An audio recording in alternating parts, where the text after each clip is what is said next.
Hi అండి. అందరికీ నమస్కారం. Welcome to my channel. ఈ వీడియోలో పెన్షనర్లకు శుభవార్త. భారీగా పెరగనున్న పెన్షన్. దీనికి సంబంధించిన పూర్తి వివరాలు వీడియోలో తెలుసుకుందాము. వీడియో అయితే ఎక్కడ గాని స్కిప్ చేయకుండా ఎండ్ వరకు చూసేయండి. అప్పుడు ఇన్ఫర్మేషన్ పూర్తిగా అర్థమవుతుంది. అలాగే వీడియో చూస్తున్న ప్రతి ఒక్కరు వీడియోకి లైక్ చేయండి ఫ్రెండ్స్. ఈ వీడియోని తోటి పెన్షన్ మిత్రులతో అయితే షేర్ చేయండి. కొత్తగా మన ఛానల్ చూస్తున్నవారు ఇంకా ఎవరైనా సబ్స్క్రైబ్ చేసుకున్నట్లయితే వెంటనే మన ఛానల్‌ని సబ్స్క్రైబ్ చేసుకోండి. దీని ద్వారా నేను చేసే లేటెస్ట్ వీడియోస్ అన్నీ మీ వరకు రీచ్ అవుతాయి. ఇక ఆలస్యం చేయకుండా వివరాలకైతే వెళ్ళిపోదాము. ఫ్రెండ్స్, ఇక విషయానికొచ్చినట్లయితే దేశవ్యాప్తంగా ఎంప్లాయీస్ పెన్షన్ స్కీమ్ 95 ఈపీఎస్ 95 పరిధిలోకి వచ్చే లక్షలాది మంది ప్రైవేట్ రంగ విశ్రాంత ఉద్యోగులు మరియు ప్రస్తుతం పనిచేస్తున్న కార్మికుల జీవితాల్లో త్వరలోనే ఒక గొప్ప శుభ పరిణామం చోటు చేసుకోబోతోంది. కేంద్ర ప్రభుత్వం ఈ పెన్షనర్ల చిరకాల వాంఛను నెరవేరుస్తూ వారికి ఆర్థిక భరోసా కల్పించే దిశగా ఒక తీపి కబురును అందించేందుకు సిద్ధమవుతున్నట్టు సంకేతాలు అందుతున్నాయి.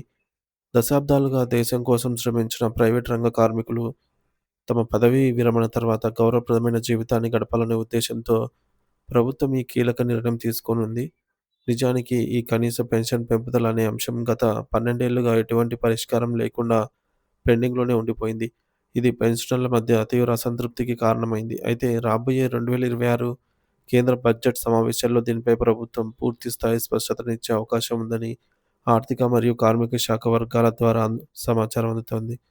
బడ్జెట్ ప్రసంగంలో ఆర్థిక మంత్రి ఈ పెన్షన్ పెంపుదలపై అధికారిక ప్రకటన చేస్తే అది కోట్లాది మంది వృద్ధుల జీవితాల్లో వెలుగులు నిండుతుంది అనటంలో సందేహం లేదు.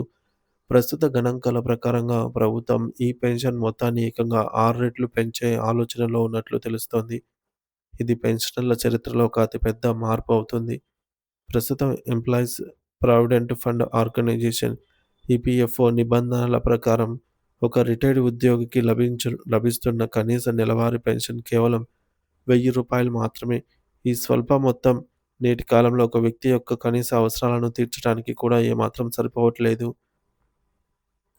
మరి ఈ కనీస పెన్షన్ మొత్తాన్ని చివరిసారిగా 2014 సంవత్సరంలో సవరించారు. అంటే అప్పటి నుంచి ఇప్పటి వరకు ఒక దశాబ్దం కాలం పైనే పెన్షన్ పెరగలేదు.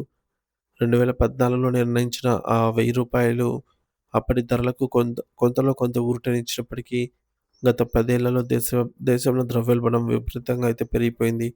నిత్యావసర వస్తువుల ధరలు, పెట్రోల్, డీజిల్ మరియు ముఖ్యంగా వృద్ధాప్యంలో అవసరమయ్యే వైద్య ఖర్చులు ఆకాశాన్ని తాకుతున్నాయి. ఇటువంటి పరిస్థితుల్లో కేవలం రూ. 1000తో జీవనం సాగించడం అనేది అసాధ్యమైన విషయంగా మారింది.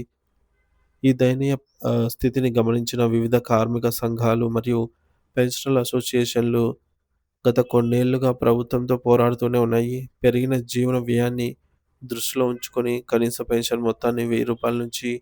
6000కు పెంచాలని వారు బలంగా డిమాండ్ చేస్తున్నారు. కొంతమంది అయితే దీనిని రూ. 9000కు ప్లస్ డీఎన్ఎస్ అలవెన్స్ కలపాలని కోరుతున్నారు.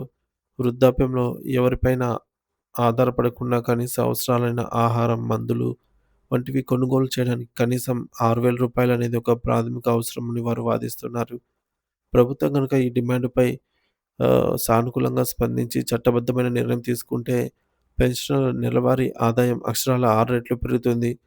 అంటే ఇప్పటి వరకు పెన్షన్ నెలకు రూ. 1000 అందుకున్న వారు ఇకపై నేరుగా రూ. 6000 అయితే పొందుతారు.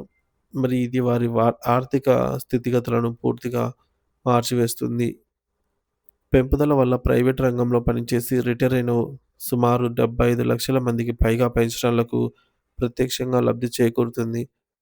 దేశాభివృద్ధిలో భాగస్వాములైన వీరికి తమ చివరి దశలో ఆర్థిక ఇబ్బందులు లేకుండా చూసుకోవడం ప్రభుత్వ బాధ్యత అని సామాజిక విశ్లేషకులు కూడా అభిప్రాయపడుతున్నారు. మరి ఇది అమల్లోకి వస్తే పెన్షనర్లు తమ ఆత్మగౌరవాన్ని కాపాడుకుంటూ సుఖవంతమైన జీవితాన్ని గడపడానికి మార్గం సుగమం అవుతుంది అనైతే చెప్పవచ్చు.